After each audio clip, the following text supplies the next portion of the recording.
There's an interview with a famous atheist. The interviewer asks, suppose you are wrong about your atheism. You meet God. What do you ask him?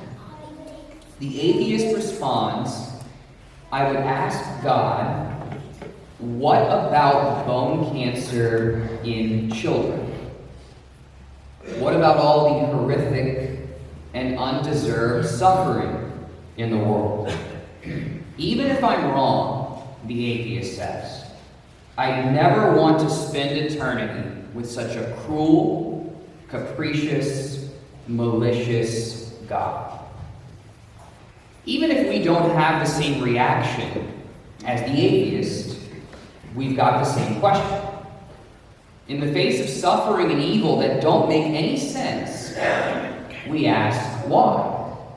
In the face of children with bone cancer, the Holocaust, natural disasters, in the face of terrible home environments, divorce, abuse, you name it, if we've lived more than 15 years, we've experienced suffering and asked God, why? Maybe even doubted that he exists.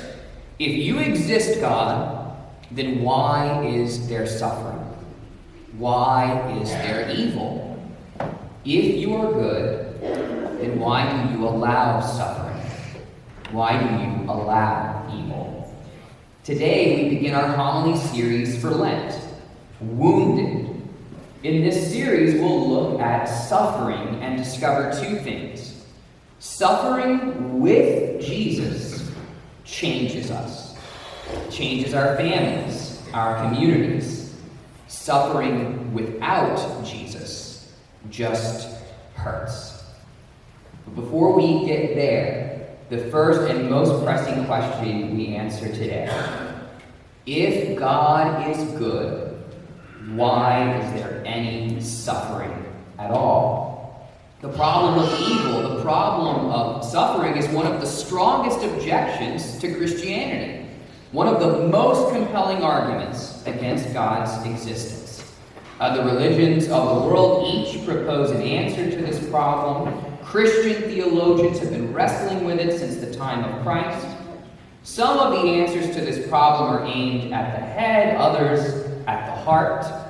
To the head, the church, theologians declare, a universe without evil is a universe without freedom.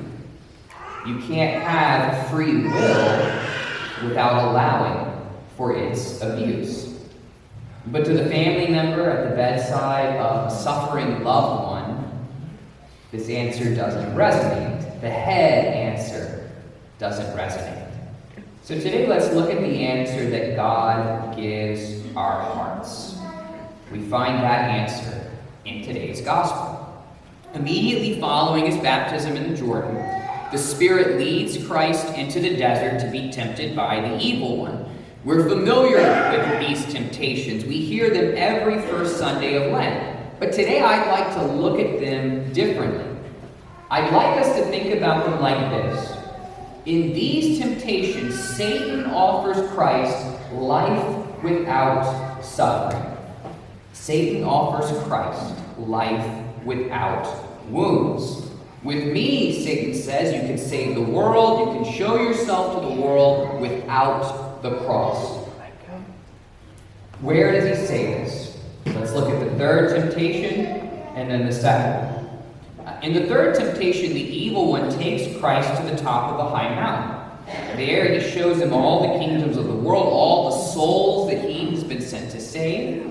These kingdoms, these souls have been given over to the power of the evil one. He is the prince of this world. Satan says to Christ, I will give you what you've come for. You've come to save these kingdoms, you've come to save these souls, they're yours. Only one thing, worship me.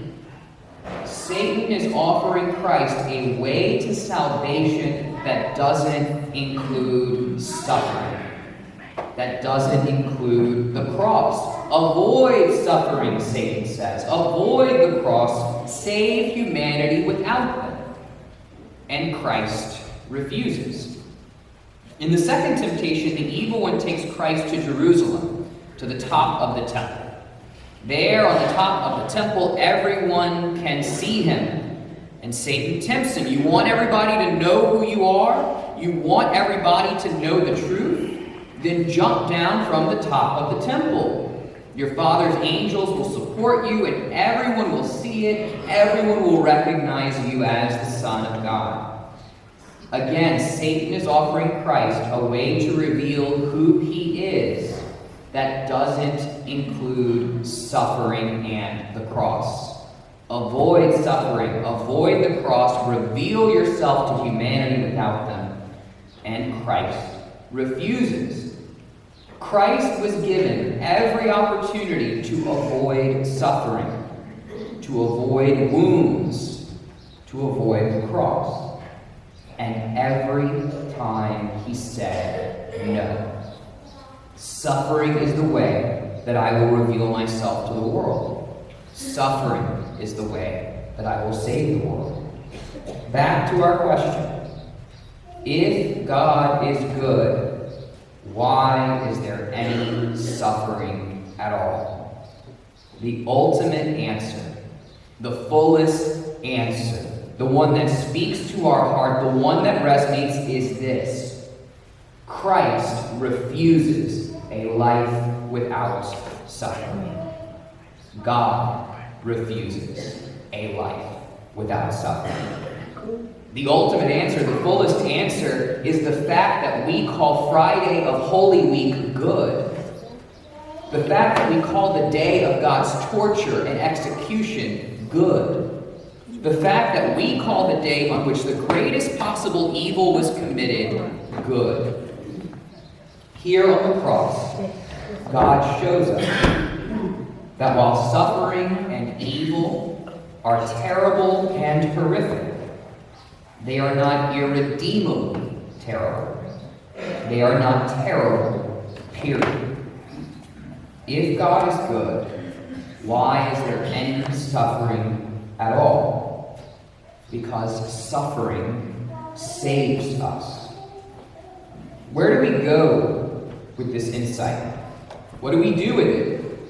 How is it a step on the way to realizing that suffering with Jesus changes us? Suffering without Jesus just hurts. Each Sunday of this series, I'll give us some homework, some questions for reflection, or an action that will help us on our way. This week, I'd like us to join Jesus in refusing a life without suffering. I'm not thinking so much of the voluntary sufferings that we assume during Lent. I'm thinking of the sufferings that have come our way. Those sufferings that have been with us for years, for decades even. How do we refuse those sufferings? By forgetting them or by trying to numb their pain? This week, with Jesus, we say no. No to forgetting our suffering. No to numbing it. Yes to remembering it. Yes to feeling it deeply. Before next weekend, do a suffering inventory. Name your suffering. Second, name the ways you try to forget it. The ways you try to numb it. Why are we doing this exercise? Why are you doing this exercise? Because suffering saves us.